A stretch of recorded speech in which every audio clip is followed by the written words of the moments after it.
Thank you, and welcome back to the Planning and Strategic Initiatives Committee, Part 2.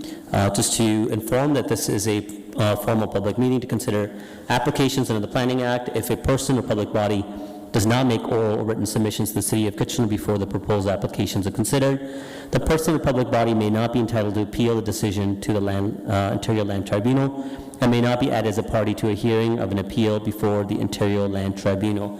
Before we get going to the next item, I just want to bring to attention that my family members own property very close to the proximity of this development, as well as I think past lands were owned by them as well. With that, I will recuse myself to this item, and I'll ask Councillor Chapman if she can chair the committee for this item. Thank you.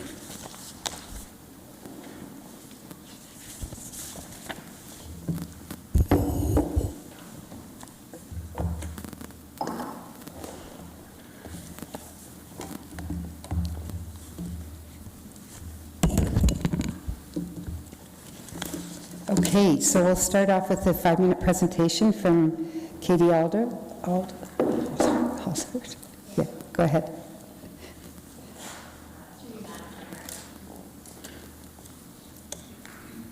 Through you, Madam Chair. Good evening, members of Council. I'm here this evening to speak to a recommendation before you on an official plan amendment and a zoning bylaw amendment for the property at 1001 King Street East.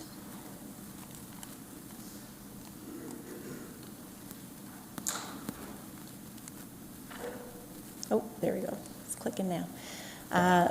So this property is located at 1001 King Street East. It's a consolidation of a number of parcels that's mid-block between Borden and Ottawa Street. It has frontage on both Charles Street and King Street East.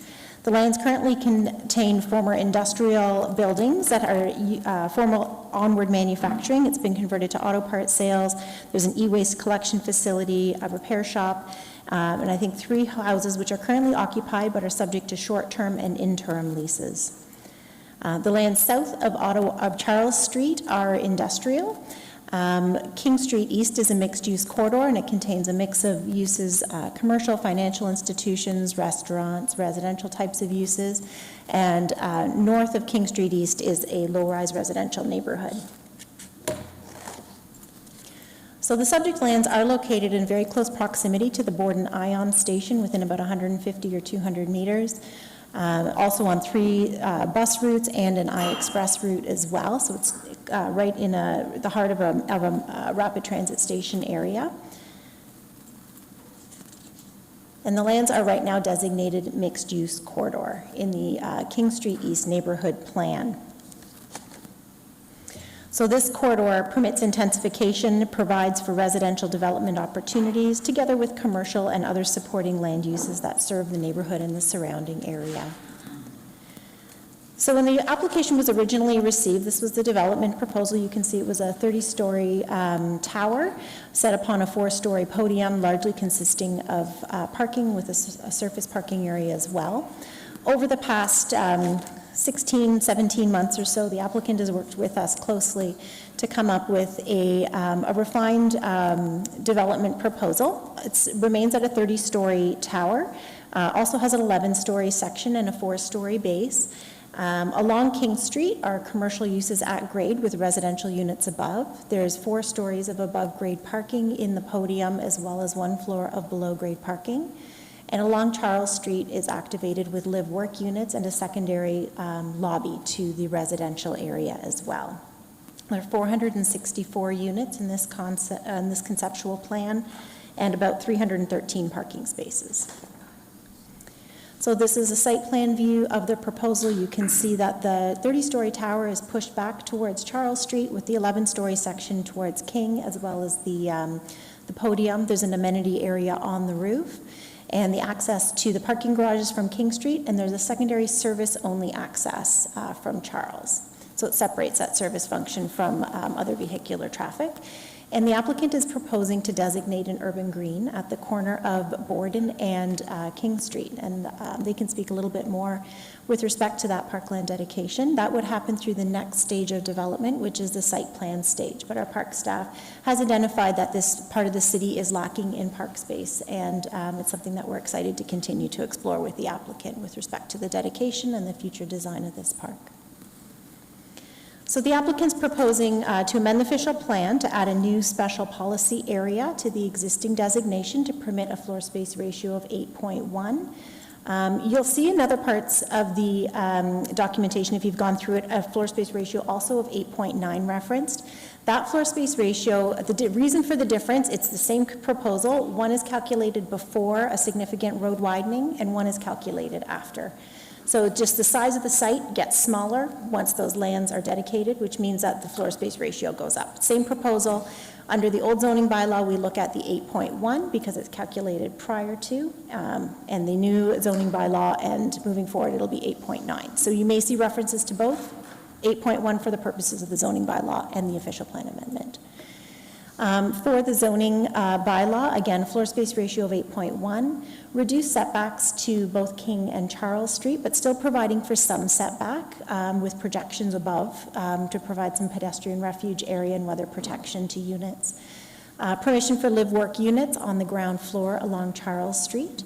Proposing a parking ratio of 0.64 overall, and that breaks down more specifically to 0.54 spaces for the residential units, but 0.1 space for visitor units. And those would be shareable with the commercial parking, which would have a rate of itself at 0. 0.5 bike parking spaces per unit are also being accommodated within a secure bike storage room on the ground floor. And geothermal systems, due to the sensitivity of groundwater here, are recommended to be prohibited. There's an existing regulation 401U that is proposed to be replaced with a new holding provision. So 401U only applies to a couple of the former residential lots, restricting sensitive uses for a record of site condition, and that's being replaced with a new holding provision that would apply to the entirety of the lands. It has the same effect, and except it's a little bit broader now to apply to the entirety of it, and it also encompasses a noise study. So this is an opportunity to redevelop an underutilized parcel of land with new mixed-use development. It aligns with the official plan direction for major transit station areas. It's an increase in our housing supply of purpose-built rentals, provides for future dedication of an urban green, activates and improves the pedestrian experience along both King Street and Charles, and provides a mix of uses that contribute to a complete community. So staff are recommending approval of the official plan and zoning bylaw amendment applications, and are also recommending that the urban design brief included with the report is adopted as a reference for future site plan applications as we continue to move through the development process. So the proposed amendments are consistent with policies of the provincial policy statement, conform to the growth plan for the Greater Golden Horseshoe, the regional official plan, and the city's official plan, and it represents good planning. I'm here to answer any questions that you might have at the appropriate time.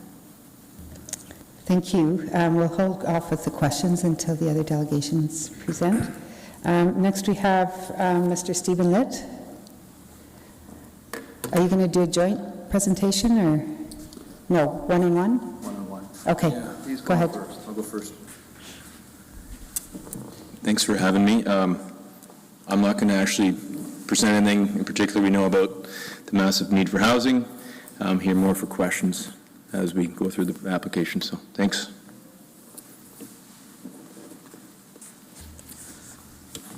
That's a very rare occasion to have Mr. Litt speak so short. These are all his slides, by the way, and you have that as your package, and I'm sure you can read those at your leisure, but it all really sums up the crisis that we're in, that we all know we're part of in terms of this housing crisis. This is purpose-built housing, rental housing. And I should acknowledge staff and Katie's excellent report, very thorough, and we thank her for all her help in getting us to this point. It has been a long journey for us, and we're happy to see this come forward. I don't intend to add much to what Katie has said, other than provide you probably a few more pictures. I will note, I know it's always a question when I come to council, are there 3-bedroom units? So I can confirm there are 3-bedroom units. There's 10 of them. Majority are one plus den. There's 332 of those, 115 two beds, 10 three-bedrooms, and 7 live-work units for a total of 464. Again, these are very early stages, so things may change over time, and as we get into the detailed design. There's also about 4,800 square feet of commercial space at grade to animate King Street, which is also an excellent opportunity to animate what is kind of a poor-looking section of King Street today. As Katie noted, this is the site plan, and we are dedicating some land, parkland, in I'll call it the southwest corner of Borden and King Street. So this will be a much-needed parkland space in this community. There is still a shortfall parkland that we will be providing, likely in the form of cash in lieu.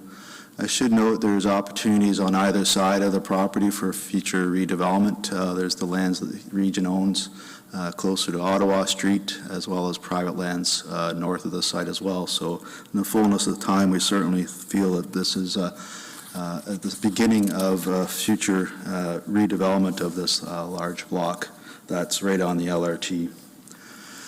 This is just a rendering of the proposed development looking from King Street. I just want to make the note that these renderings were prepared with an earlier iteration of the site plan. Things have slightly changed from this. So things, if you're looking really closely, you'll pick up some anomalies, but this effectively just illustrates what the two towers will look like, the 11-story tower in the foreground and a 30-story tower in the background along Charles. This is just a closer view along King Street of that podium with commercial space at grade. Similarly at night. This is the Charles Street facade with live-work units proposed along Charles Street. And again, you can see that 11-story in the foreground with a 30-story in the background.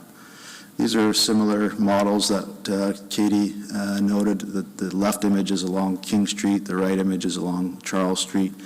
The entrance is opposite King Street at the terminus, the terminus of Onward, and I'll speak to that shortly in terms of some of the heritage aspects that we considered. These are just different models or different vantages of the same model, more at ground level. Charles on this time on the left and King Street on the right.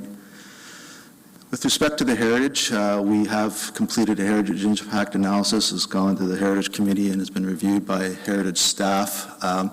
This is the former site of the Onward manufacturing facility, and we have tried to look at restoring or keeping the tower that's there, the Art Deco tower, but effectively that tower is being held up with the structures that are there now, and once those get removed, there's nothing really supporting that tower, so it unfortunately will need to be removed. However, we want to reflect sort of that terminating view that it currently has, and you look in that upward image on the right, we try to create the entrance of the proposed building and sort of mimicking where that continuing that terminating view there. There's a number of recommendations with respect to salvaging materials and commemorating the former Onward company, which was the at one point in time manufacturer of the Eureka vacuum. So there are some elements in here that we're proposing to commemorate either facade treatments, Art Deco murals, and even indoors in terms of display. There is a requirement to provide for a plaque, etc. So these are all a number of things that we will be looking to incorporate through the detailed site plan process to commemorate the old history of this site. So with that, those are my comments, and again, here to answer any questions between myself or Stephen, and again, want to thank your staff for the great presentation, and thank you very much. Okay, thank you for your presentation. We have a few questions for you. Councillor Johnston.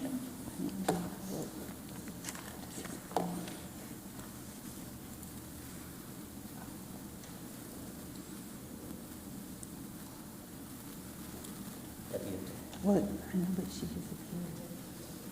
Okay, there you go. Oh, thank you. Thank you, through you, Chair Chapman, and thank you so much for your presentation. And I do have a few questions. When Councillor Marsh was here, who's no longer on City Council at this point, but she'd asked some questions when this had first come to Council with regards to the students and places to cross, et cetera. Sorry? Oh, I'm so sorry, and I'm asking the wrong question. I completely apologize, and I will That's okay. back out of that. Yeah, that's it, okay. Councillor Dino. Thank you, Chair. Just a couple of quick questions, or just actually first a comment. Thank you for keeping that heritage piece. I like that heritage wall. I think far too often we are easy to get rid of our old, forget where we came from, and just build new. So I appreciate that, and I think that's a welcome piece. Are there any EV stations on site? Through Madam Chair, there will be a requirement through the site plan to provide for EV charging, so they'll either be EV ready, so wired in place. There's also a minimum requirement in the new bylaw, your new bylaw, to provide for EV charging. So I'm sure once we get through the site plan process, that'll be something that we discuss with staff. Okay, thank you. Any other questions for the delegations? I have a couple. So I understand they're currently in the location, aside from the industrial commercial buildings, there are 2 single detached dwellings and 1 duplex dwelling. What will happen to these tenants, or the residents of these buildings? Just to clarify with you, Madam Chair, are you referring to the dwellings at the corner of Borden and King? I'm not sure, it was in the report. Yeah, there's houses on Charles Street. Oh, okay. I'll turn it over to Mr. Litt to answer that. Yeah, subject to, great question, subject to getting approval, we will give the tenants probably 8 months' notice to try and find them other accommodation. The nice thing is we have a portfolio of other housing we can offer them, so being very respectful of where they are, for sure. So I take it these are affordable units right now? No, they would be considered market. One is a 2-bedroom, 1-bath house. The other is a 3-bedroom, 1-bath home on Charles Street. So it's existing rental stock. Yeah, when we sign leases with those tenants, we put right in there, heads up that this was coming. So we'll go far above and beyond sort of the normal course, give 8 months' notice. So, yep. But you're not going to just take them under your wing and give them a new place to live? You've given them notice and they're on their own, is that? No, absolutely not. No. So like, as I said, we have a portfolio of other rental housing that we can offer, and we'll hold their hand to try and find them new accommodation elsewhere in the city, for sure. Something more permanent, obviously, so. Yep. Okay. I also wonder, so it's rental, right? It's not condo. I was wondering if you have any green development standards proposed within the building. Green development standards?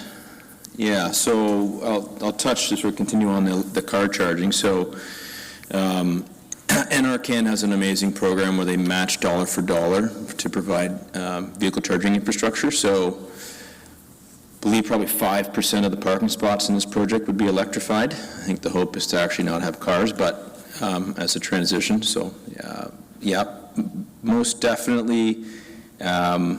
I can point to the most recent that project is in the ground, King Cameo, I referenced before. So it exceeds the 2015 code by 40%. There's no gas to the building. So it's our hope that we can apply for the similar funding program for this project. So. Okay. One of the slides that you showed included the urban green space that you're proposing.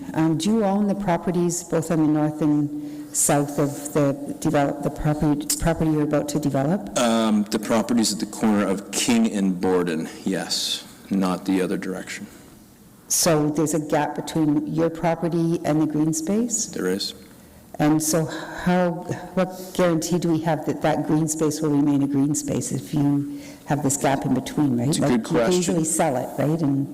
you Yeah. could use that space? The intention at this point is to work through those details at site plan to determine how that park will be programmed and et cetera. So, but staff are supportive at this point that that's a suitable size for an urban park.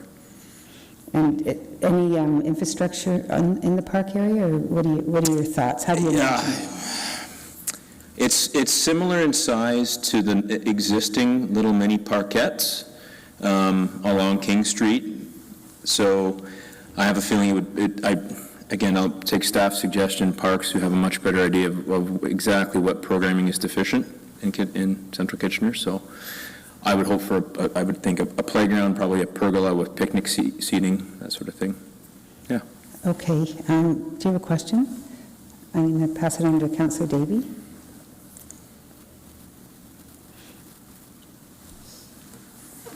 Should be. Yeah.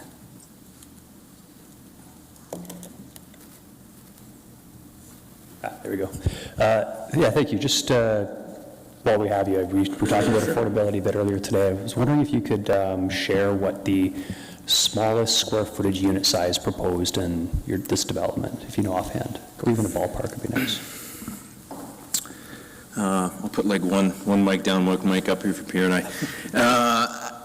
So generally speaking, sizes are trending downwards, without a doubt. I think at this project, our smallest one-bedroom would be probably 575 square feet. Okay, and Yeah. can I ask why you wouldn't go smaller? That's a great debate. Smaller units, generally speaking, and again, sort of if you read all the market studies and such, sort of are catered towards a more transient demographic of resident in Kitchener. So we believe it's better to build slightly bigger units for more longevity in a tenant base. Again, there's very different mindsets on that. That's where we see kind of, at 575, you can have a one-bedroom with an interior den that it can and work as a day nursery, a work-from-home type arrangement. So it gives it a little bit more flexibility as opposed to being just a place you can sleep, perhaps. But again, I mean, we need housing of all shapes and sizes, so bring it on, big or small. Okay, yeah, thank you. It's not directly related to your Yeah. proposal. I'm just curious about the trends. Thank you. Absolutely. Thank you for your question. Councillor Clancy? Yeah, I was just curious, if, now that our official plan is in place, I was is there a replacement bylaw when homes are being demolished? No, okay. I also wanted to ask about, I know affordable housing is something that is really in need, is there a reason why you couldn't incorporate it, given the high floor space ratio? I would be willing to, I'd love, and I've told staff, I'd love to come to council and educate on the input costs and how rental billing is valued in the end of the day. These projects are break even, so our cost to build them is equivalent to what they're worth in the end. Again, it's a long-term business mindset that we and our partners have. To answer the question of affordability, so obviously we try and be very dynamic in the marketplace. We have a number of buildings we're leasing now. So we would like to propose the following. Every developer has a slightly different approach. We have the benefit of having housing we're renting now, brand new housing stock. Our project at 242 Queen, council heard about this, my goodness, probably 5 years ago now. Long story short, so it's a 118 unit building. We would like to make 13 of the units in that project immediately affordable, so not in 3 years when we've gone through the balance of the design process and construction, but now for 20 years at mid-market rent, which begs the question, what is that? $14.25. So within those 13, 3 of them, if some of the council remembers, we're working with One Roof at $800 a month for 10 years to help their community members transition to market rate housing. So that's our immediate suggestion and what we can give forward. Again, the nice thing is we have the benefit of yesterday's costs on that project and today's rent, so we're going to try and move the ball forward and keep some of those rents low, which we hope is great. Hopefully it's immediate need. That's about probably, can't believe I'm saying this, but $400 to $500 less than what the market is per month on those units, so, Thank you. yeah, no problem. Thank you for your question. I had another question to do with the towers, and I'm always a bit confused with this. So there's a 30-story tower and an 11-story tower, and they're on top of a podium? So really, that 30 stories increases by, how many stories is the podium? 5 stories, 8 stories? The total height's 30. Yeah, The total is 30, including the podium? correct. Okay. Yeah. Thank you. I think those are all the questions. Any questions for staff? So thank you for your presentation. Thank you. Thanks for having us. Questions for staff? Okay, I have a couple. So, let me get my thoughts together here. Is this an opportunity to do district energy? Because in that whole intersection, we've got Charles, we've got Ottawa, we've got buildings on Weber Street. Is this something that could be considered?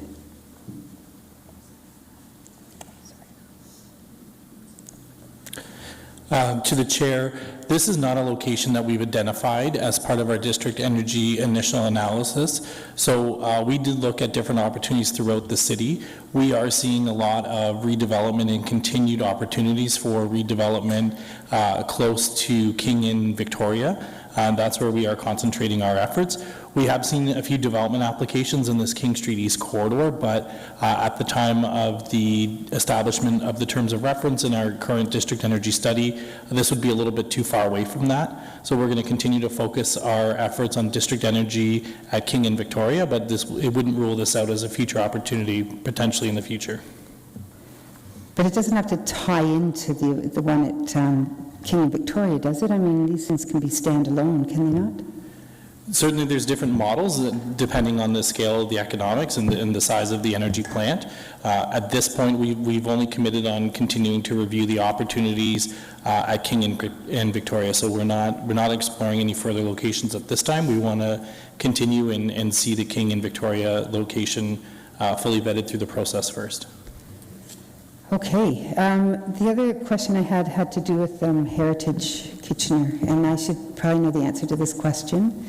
But when it came to Heritage, can you recall what we agreed on at that point regarding the Zonwood building? Yes, Madam Chair, so this was presented to Heritage Kitchener several months ago. So the concepts were shown for the retention of the tower, and there was also discussion about the possibility that would not be possible. Heritage Kitchener was asked for advice on the heritage impact assessment, and there was no decision. It was just advice back to staff as part of the review of the HIA. Heritage permit application would be going back to Heritage Kitchener once we enter the site plan approval process. So it will come back to Heritage? It will, yes. Okay. That's fine. Any other questions? No? Okay, I need a mover for this one. Councillor Deneau? Yeah, sorry, go ahead. Oh, yeah, comments. Sorry.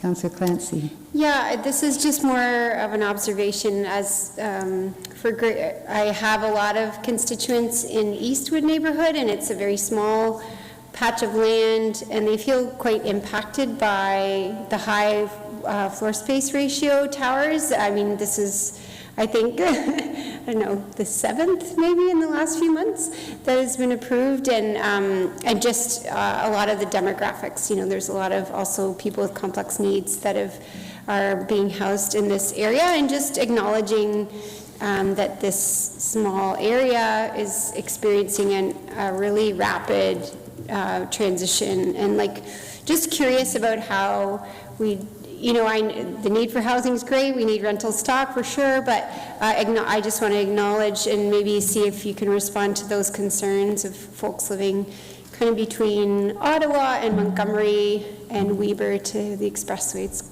a smallish area, but I don't know if staff have anything to say.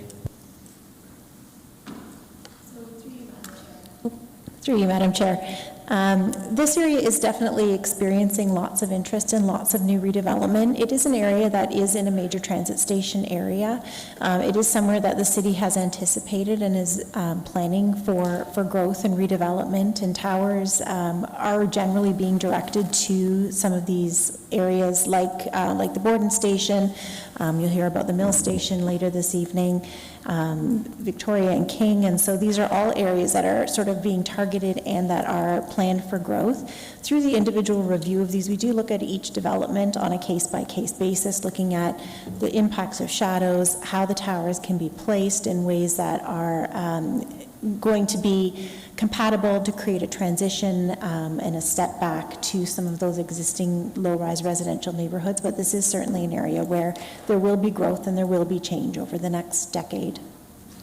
I wonder if there are moments where we could zoom out and look at, instead of just at the individual tower basis, look at a bigger picture, you know, and just have a chat around that. Just acknowledge, like, it's not even over a span of many years. It's kind of like, I think, a span of a few months, you know. So, you know, maybe just feedback from constituents for staff that, like, maybe periodically we can kind of zoom out a little bit and look at the different areas of town and how we are all sharing that responsibility of, you know, housing, meeting the housing need.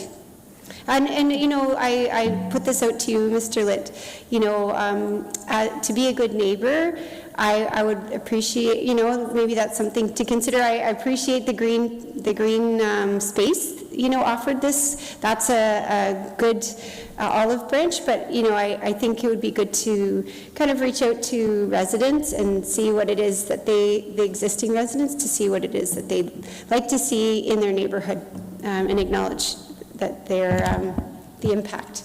Thank you. Did you want to respond to that? Yeah, Madam Chair, may I just correct the record? This application may not return to Heritage Kitchener. It is not a designated building. It's listed on the register. So staff will continue to review the HIA and implement it, but will not be returning to Heritage Kitchener. Okay, thank you. Councillor Snyder? Thank you, Chair Chapman. My comments are thank you. Thank you for providing much-needed housing in a place, in a space that makes a lot of sense. Great location, LRT, just a short walk down to get on the Iron Horse Trail. Much needed. It's going to look great and really improve the look of that area, so thank you. Okay, so it's been moved by Councillor Deneau, and all those in favor? And that passes. I don't have to read the whole thing. Thank you.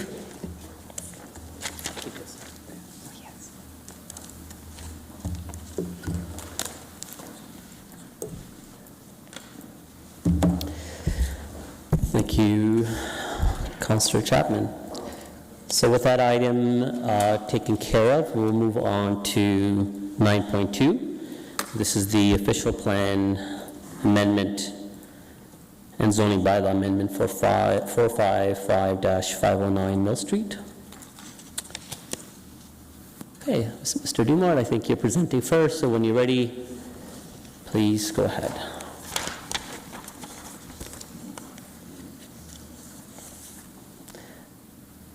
Go ahead now. Thank you, and good evening. Before you is a zoning bylaw amendment and official plan amendment application for the subject properties located at 455 to 509 Mill Street, proposing a mixed-use development with 5 towers, ranging in heights from 15 to 44 stories, with a floor space ratio of 8.5.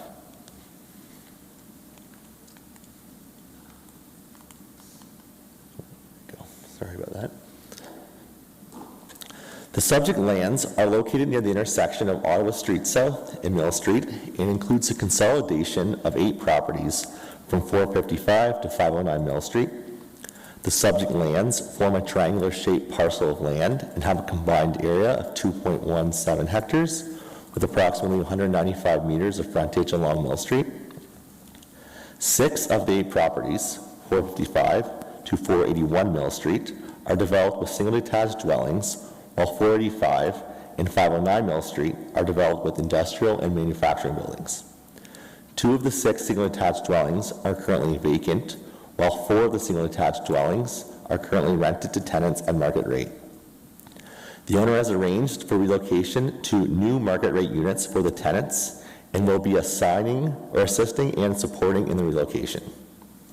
The surrounding neighborhood consists of a variety of uses, including commercial buildings, industrial buildings, low-rise and medium-rise residential buildings, and institutional buildings. Directly across the street to the north of the property along Mill Street are existing residential and industrial buildings. Abutting the lands directly to the west are vacant lands owned by the Region of Waterloo. Lands to the east of the subject property are developed with industrial uses, and directly to the south, abutting the subject lands, is the Mill Station Ion Stop. Existing bus routes operate along Ottawa Street, and there are trails and bike lanes located nearby, including bike lanes along Mill Street and bike lanes along Ottawa Street. So the subject lands are located in a major transit station area in the urban structure of the City of Kitchener's official plan. And as noted in my previous slide, the station stop for the Mill LRT station directly abuts the property at the rear of the property. The planned function of major transit station areas is to provide density and developments that will support transit and rapid transit with a mix of residential, office, institutional, and commercial developments. The proposed development represents intensification that will help the city achieve density targets in the MTSA. The proposed development will support a higher density housing option that will make efficient use of existing infrastructure, parks, roads, trails, and transit. The subject lands are currently designated general industrial employment in the City of Kitchener's official plan, and all of the properties are currently zoned general industrial zone in zoning bylaw 85-1. Permitted uses include a wide range of industrial uses, including warehousing, manufacturing, wholesaling, and other similar industrial uses. To permit the proposed high-intensity mixed-use development, the applicant is proposing to change the official plan designation from general industrial employment to mixed use with site-specific policy number 62 to permit a forest space ratio of 8.5, and they're proposing to change the zoning from general industrial zone in zoning bylaw 85-1 to mixed use 3 zone with site-specific provision 362U and holding provision 43H in zoning bylaw 2019-051.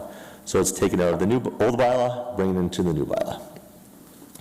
Site-specific provision 362U will regulate the minimum commercial area, increase the forest space ratio, increase the building height, regulate building setbacks and parking requirements, where holding provision 43H will require remediation of the site, and it will require an updated noise study to the satisfaction of the Region of Waterloo. So before you is a conceptual site plan for the proposed development, again, consisting of 5 towers, 15 to 44 stories in height. The proposed development includes 1,500 residential units and 2,000 square meters of commercial floor space. The proposed development includes 1,141 vehicle parking spaces, all which will be proposed underground in terms of the building or on the surface. And 1,150 bicycle parking spaces are proposed within development, including 1,100 Class A indoor bicycle parking stalls and 50 Class B outdoor parking stalls. Of the 1,500 residential units, the owner is proposing a total of 50 affordable residential units that will be rentals, and those will be ran by a community support group. The owner is proposing to dedicate approximately 2,000 square feet of the space within the proposed development to be utilized as a privately owned, publicly accessible community center. And they've also committed to providing $25,000 a year for 10 years, so up to $250,000 to sponsor new community events and programs that directly benefit the residents within the community. So considerable thought and orientation and placement of the buildings, podium heights, building step backs, and improved pedestrian connections to Mill Street, the Mill Street Station stop, have been incorporated into the design for this high-intensity mixed-use development. So the renderings here show the massing along Mill Street. The 5 towers have been defined well with podiums, and building step backs have been included in this development, which help enhance the public around the streetscape.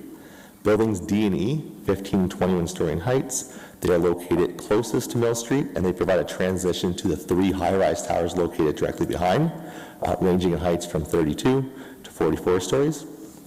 And those, again, are located at the rear of the property, which directly abut the LRT station stop and tracks.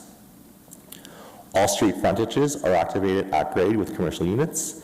Again, 2,000 square meters of commercial space, which is proposed along Mill Street and the internal private road. All the buildings have principal entrances and lobbies located at grade with direct access to public sidewalks and the Mill Station Ion Stop. The proposed development, it includes a combination of privately owned, publicly accessible open spaces. This will meet the needs of residents of the surrounding community. It includes the Station Urban Plaza, the promenade, and the park and playground area. Additional private amenity spaces will be provided for the residents of the proposed development on the building rooftops and indoor amenity spaces. Further to these spaces, a new public park is proposed at 455 Mill Street with the potential to incorporate the regional-owned lands at the corner of Mill and Ottawa, should this acquisition be possible and will be further explored through the site plan process. This new park could provide a gateway feature to the site as well as the Mill Ion Station stop. So this development here, it proposes an opportunity. We have an opportunity here to redevelop an underutilized site and increase housing supply in an MTSA. This development will contribute to meeting the city's intensification target for the Mill Major Transit Station area of 160 people and jobs per hectare, which currently does not meet the minimum target, as currently only 34 people and jobs per hectare are present. And that is one of the lowest densities for MTSAs in the city of Kitchener. This development will diversify housing stock and provide additional housing choices in the community, as this community is currently dominated by low-rise ground-oriented dwellings in the form of single-detached, semi-detached, and low-rise residential buildings. Housing diversity is needed to provide greater housing choices and meet the needs of increasingly diverse residents and household types, such as young families, professionals, retirees, people with disabilities, all with various range of incomes. Furthermore, this development will provide an opportunity to introduce a new compatible built form to the neighborhood that will help contribute towards complete community. And the proposed development will integrate a number of features that will benefit the community and foster a sense of community, including public amenity areas, affordable housing, and a community center space. In conclusion, staff are supportive of the official plan amendment and zoning bylaw amendment. The proposed amendments are consistent with policies of the provincial policy statement, conform to the growth plan for the Greater Golden Horseshoe, the region official plan, the City of Kitchener official plan, represent good planning, and are in public interest. Thank you.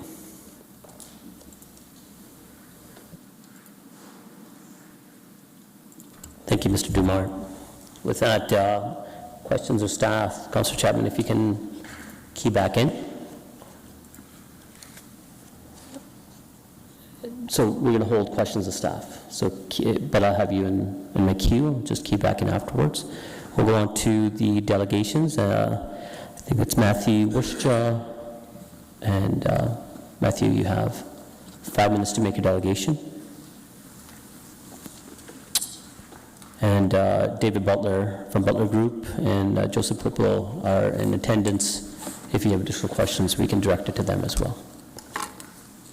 Matthew, whenever you're ready, make your 5 minutes presentation. Great. Good evening, Chair and members of the committee. My name is Matthew Rosecka. I'm the Director of Planning and Development with Polo Corp. As you mentioned, also joining me this evening is Joseph Pupilo, CEO of Polo Corp, as well as joining virtually is our planning consultant, David Butler from Butler Group Consultants. First off, thank you for the opportunity to speak with you this evening. We're very pleased to be bringing this proposal to you today. We've been working on it for a number of years at this point, with including extensive consultation with the city and regional staff as well as the public, and we're quite happy with the final result. I'm going to avoid repeating the information that staff have already provided, so instead I'm going to use my time to provide an overview of the project and highlight some of the more practical components of the proposal. As Mr. Dumart had described, we are proposing a transit-oriented mixed-use community that is going to be integrated with the Mill Ion Station. The project consists of 5 towers on four podiums, and those towers range in height from 15 to 44 stories. At grade, we're proposing a series of pedestrian-oriented spaces, including a private street and 3 public spaces.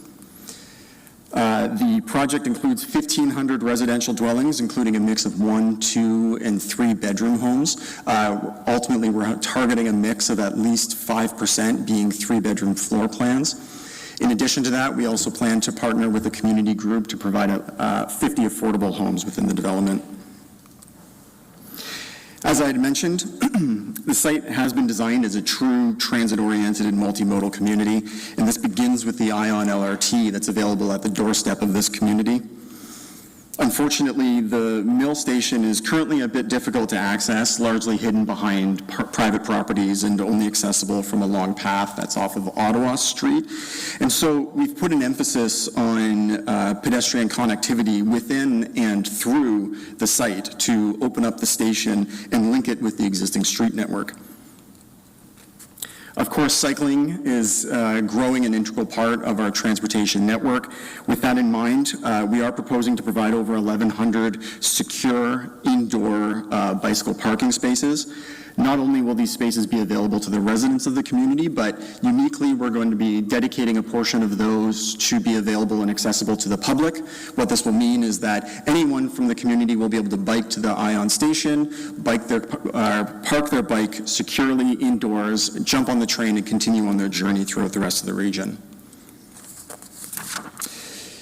And last, of course, cars do remain a part of the multimodal transit system, and so we are providing over 1,100 structured parking spaces. All of them will be away from the public realm. Ultimately, our vision for the community is one that has an emphasis on high-quality public spaces throughout the project. For many visitors, this will begin at the west end of the site at the corner of Mill and Ottawa Street. The space is envisioned as a gateway plaza that extends from the intersection into the community all the way through to the Ion Station. You'll note, however, that a part of this land is currently regionally owned. We have been working with the city and the region to explore opportunities to integrate those underutilized lands into a public plaza. Along Mill, we're also proposing to introduce a small playground that will be landscaped and available to not only the residents, but of course the public as well. Internal to the site, at the south end of the LRT plaza, will be a plaza that forms the central open space. This plaza will be seamlessly integrated with the Ion Station and provide an entirely new access from the north to the station. We envision the space as an active, vibrant community space that includes a prominent central feature like a fountain or an ice rink or public art or even some kind of combination thereof. The activity of this station plaza will extend north to Sydney Street through a shared promenade, which also provides the primary vehicular access to the site. To activate all of the edges of all of these spaces and provide some essential services and activities to the community, the ground floor of the buildings will include over 20,000 square feet of commercial space. We envision this as a mix of cafes, restaurants, retail, personal services, and the like. And then lastly, we recognize the importance of having a dedicated gathering space, whether it's for community meetings or art shows or classes or social events. That's why PolarCorp is proposing to construct a community space within the building podium that is dedicated to this type of use. Further, we're also offering an annual financial pledge to facilitate programming of that space. So with that, I think I'm coming to my end of my time. I think I'll just conclude my presentation just by saying, again, we are very pleased to have the opportunity to be presenting this project to you for consideration. We do think that it's a very unique opportunity to truly transform an LRT station by integrating it with a series of exciting public spaces and amenities and while also offering a mix of residential opportunities to the community. So with that, I'll thank you for the opportunity to walk you through some of the highlights of our project. If the committee does have any questions, I'd be happy to answer them. I'll also mention again that Joseph Pupolo is available, as is our planner, David Butler. Thank you. Thank you, Matthew. Councillor Deneau. Thank you, Chair. You had keyed in. So are there any, this is for the, our guests, are there any EV spots? I'm going to get on this more and more, but, you know, we are investing heavily in electric vehicles across the country, and so will this development have any EV parking spots?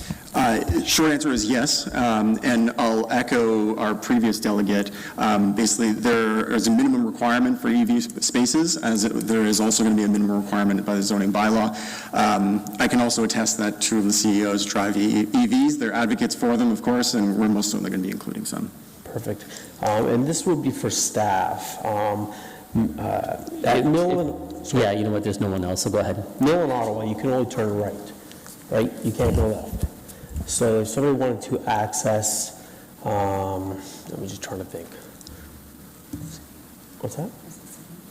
No, I'm just thinking somewhere downtown, I guess not the downtown core, but maybe, let's say the mall, they'd have to go down to Mill and Cortland to go right to the mall, left to go downtown when you hit that intersection. Now, do we anticipate any extra traffic down at that portion of the hill between at Mill and Cortland? So it's right turn only. So I think Councilor Deneau's question is traffic going back towards the Sunrise Plaza or the Laurentian Hills Plaza. So people would have to kind of make a U-turn from the Mill and Cortland intersection, right? Yeah. Right, yes. Yeah. Go ahead, just keep it on. Thank you. Through the chair, Ottawa Street was recently reconstructed, and that was part of the work that was done for realigning Mill Street. And what I can say is that this development also included a traffic impact study. That traffic impact study was reviewed by our transportation staff, as well as regional transportation staff, and the MTO as it's within the catchment area to the Cortland on-ramps. And neither the city, regional, or MTO raised any concerns with that traffic impact study, and there was no additional changes required for Portland or any of these surrounding neighborhoods. So in short, the answer is no, there's not any anticipated traffic changes or traffic volumes from this development. Okay, thank you. All right, I think, Councilor Chapman, do you have questions of the delegate or the staff? Go ahead. So I just, looking at the comments from residents in the neighborhood, things like traffic and, but density and safety seem to be big concerns. So what do you say to residents in that area? In regards to safety? Safety, like traffic crossing? Safety? Yeah. Yeah, through you, Chair. Because that is an odd intersection, right, at Ottawa and Mill. It is. And you're putting high density right there. Sure. Through you, Chair. As staff just touched on, I think that there hasn't been any recommendations through the TIS for any improvements, so that it will be deemed to be operationally satisfactory. But beyond that, this is an MTSA, so it's primarily designed through provincial, regional, and municipal policy to be pedestrian-centric, which is precisely what our design is doing. We're trying to make it as pedestrian-centric as possible. We've done that by integrating as many green spaces and open spaces as we can and improving the pedestrian realm and emphasizing the presence of pedestrians within the area. So while we won't be making any changes to Ottawa Street, for example, or any off-site public streets, we're doing everything we can within our boundaries to emphasize the pedestrian presence. Right. And, when it comes to compatibility in an existing neighborhood, like, it doesn't seem that compatible to me. How can you justify when you talk about compatibility, how would you as a developer again, speak to the residents and say, well, it is compatible in this way and that way, right? When you're talking about single-dwelling homes and low-rise buildings, so how is it compatible? Through you, Chair, I think we've done a number of strategies to make it as compatible as we can. I think, firstly, height isn't necessarily incompatible with low density. I think that what we've done, though, is try to transition the height as much as we possibly can from Ottawa and Mill up towards the back of the property. You can see that there's a transition in heights. We've also tried to integrate the transit network to make it as compatible. The street network aligns with Sydney Street. We're also integrating the LRT station to try to make it as compatible as possible. So I think that there's a number of approaches that we've taken, and I just don't think that height is mutually exclusive. I also want to note, just we're looking at it in the context of today. If you look at provincial, municipal, and regional policy, this is a very different area. It is slated for higher density. So if you look at it in the context of the future, then I think that this will be fitting in quite nicely. Okay. I do have a question for staff, but Go back. go ahead. Yeah, no, you can keep back Go in. ahead. Yeah. So my question is, in the report, it talks about FSR of 7 and then moving to 8.5, but So are you asking questions of staff or delegate? of staff, because the current FSR is 5, right? No, Councillor Chapman. I said staff. You I said know, go and I ahead. said, can you key back in? Oh, sure. Yeah. I need to start enunciating my words a little bit more clearly. My apologies, it's probably on me. Councillor Davey, it just said there are a number of other people that are waiting for the delegate, yeah. Yes, thank you. I'll have some comments after as well, Mr. Chair, if I could. 2 questions. First, actually the same as the delegate before you. Do you know offhand approximately the square footage size of the smallest unit you'll be planning? So through you, Chair, our units are going to vary in size given the 1, 2, and 3 bedroom mix, as well as the levels of affordability. But as far as the smallest, it'll likely be in and around the 500 to 550 square feet. We have yet to go through detailed design, so that's subject to change, but it'll be in and around that range. Sounds good. Yeah, just again trying to see those trends.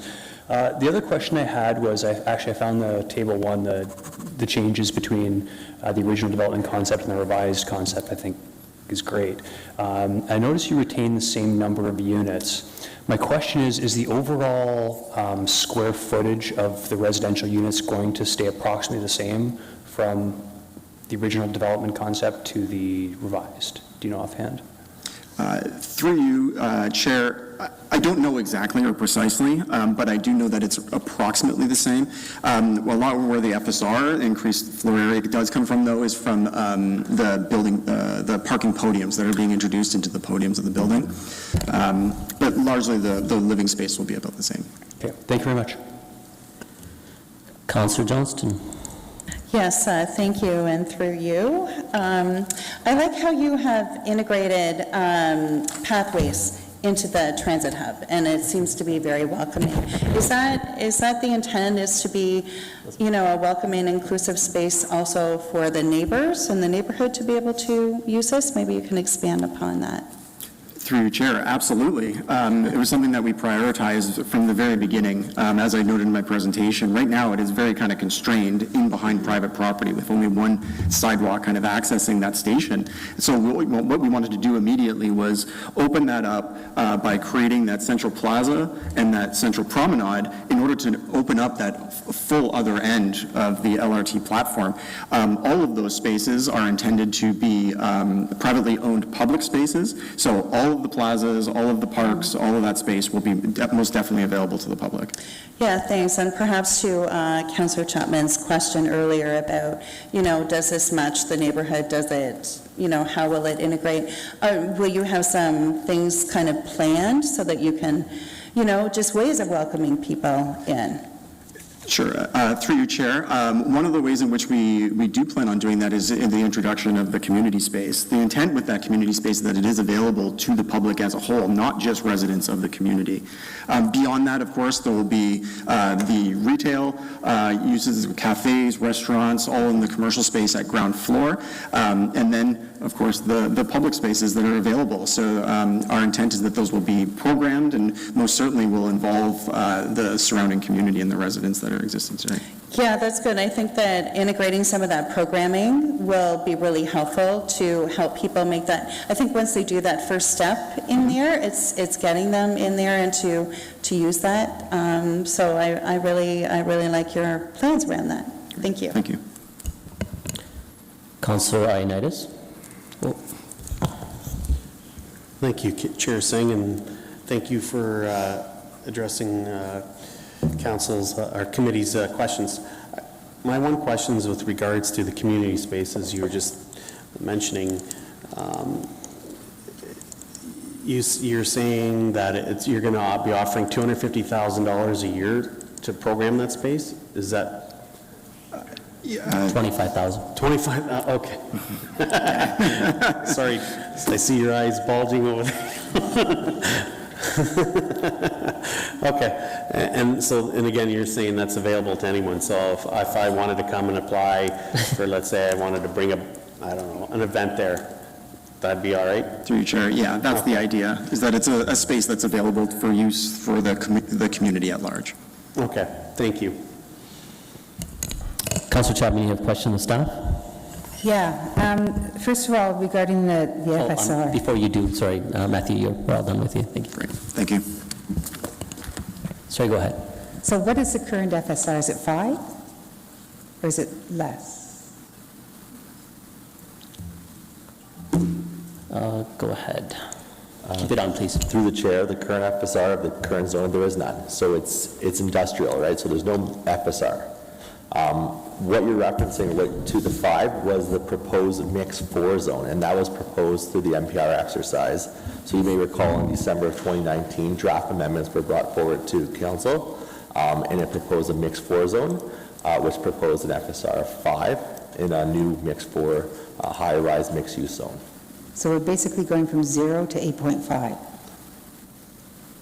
as industrial? No, there is no FSR. So technically speaking, someone could buy all those lands, consolidate them, and do an industrial use as tall as they want. Okay. My second question has to do with the community space. Do we have any tools to ensure that this community space is there in perpetuity? Through the chair, in short, the answer is no, and the feasibility of that space will be further explored through the site plan process. And these are condos, right? Not rentals, or is it a combination? I forget. Through the chair, the final tenure has not been finalized on what will be condo, what will be rental. What they have committed to is 50 affordable rental units. On site? That is correct. And affordable being? They have not committed to that exact definition, but what they are proposing to do is work with a community group that will operate those units. And do we know who that group is? No, we do not. Okay. Thank you. Okay, no other questions of staff, so we'll go to comments. Councillor Davey, go ahead. Thank you, and I'll move it if it hasn't been moved yet, Chair. Thank you. Yeah, so I'm looking at this development, and I really think credit to the developer and to staff. I think you really knocked this one out of the park. Looking at the design, the attention to detail, you didn't only look to what benefits your future clients, you look to how you can incorporate the broader community, the access through your property to our transit. So I think that's amazing. The other thing I wanted to highlight, and this is, I love the Table 1 comparison here, because it's something I've been trying to better define, and this defines it very well, and that is the why we sometimes go higher instead of, people often say you can have density without going high. But if you look at this, the original development proposal had 6 towers, okay, that were shorter, and that was revised down to 5 towers that are taller. Now, I've looked at the bottom of that table in terms of landscaped area.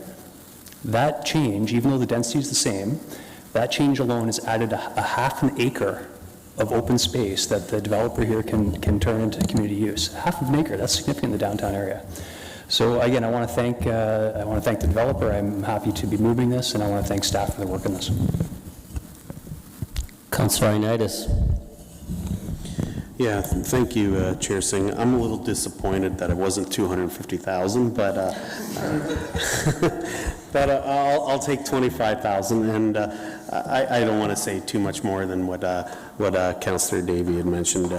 I think you hit a lot of needs and a lot of good. Looks like a great design, and you know, being right beside an LRT station helps quite a bit. So I think it's definitely a very underutilized property that, in my opinion, was, you know, didn't look too good for many, many years. And, you know, this is exactly the density we need in our community to, you know, to protect our green belt. And anyways, I think it's a fabulous project. Councillor Schneider. Thank you, Chair Singh. I would also like to thank the developers and staff for the great work together on this. Not only have you created community within this development, but improved the community around it.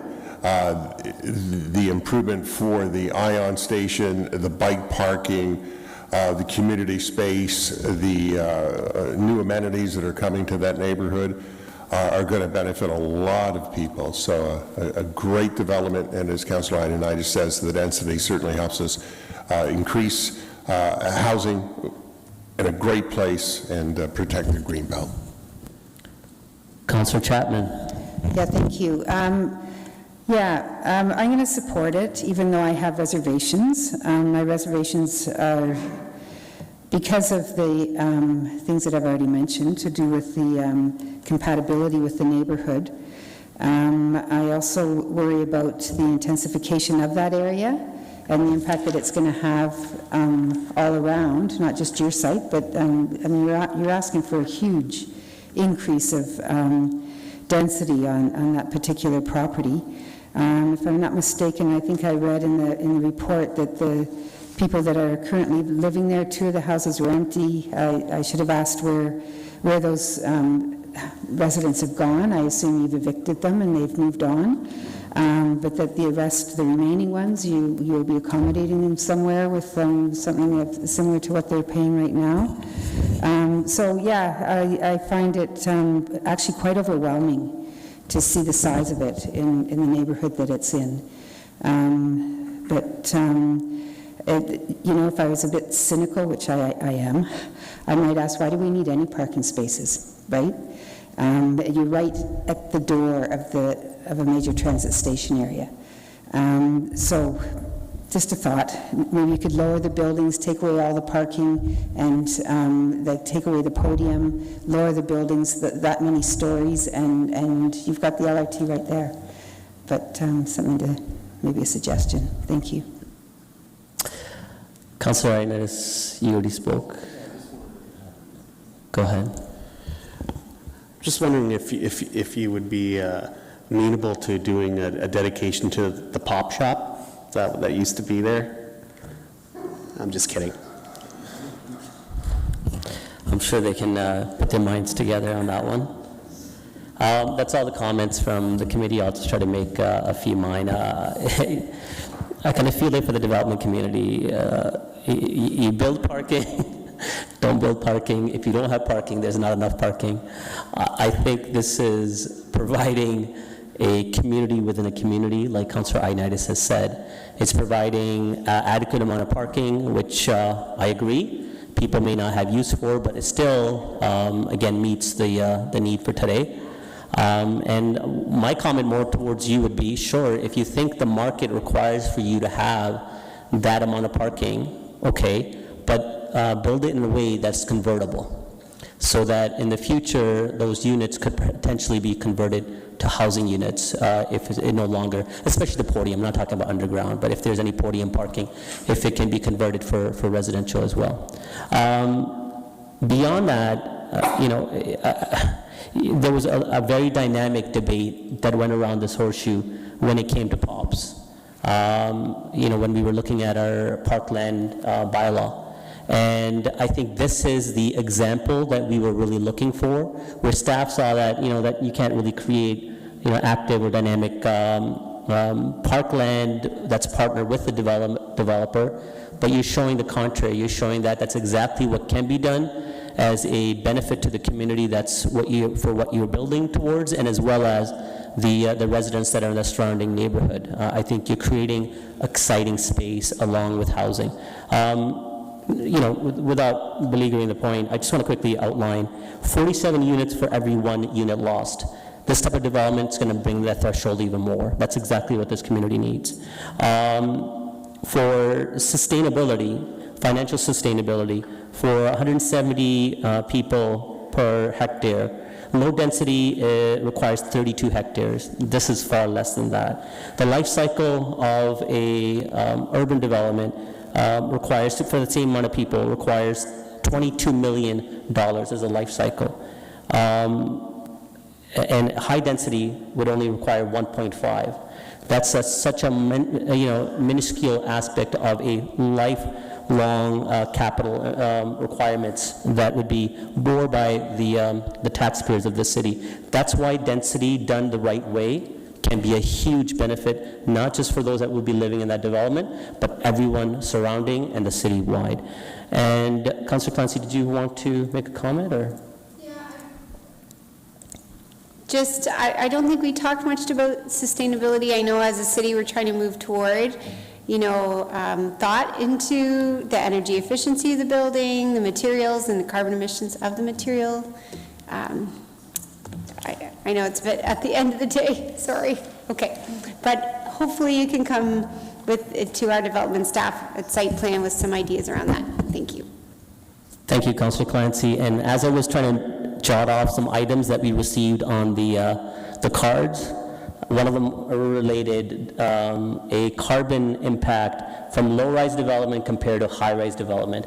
And I think it's 1/10 of what the impact in the high density as opposed to low-rise. I think, this type of development already speaks to, is a step in the right direction when we're trying to be more environmentally sustainable. But if you can try to build these designs accordance to better standards, I think that makes our community even better. Okay, all the comments have been made. Moved by Councillor Davey. All those in favor? And opposed? And that item is approved unanimously. Thank you very much. And that is all the items for today. I'll take a motion to adjourn. Councillor Johnston, all those in favor, opposed, and that carries. Thank you, everyone.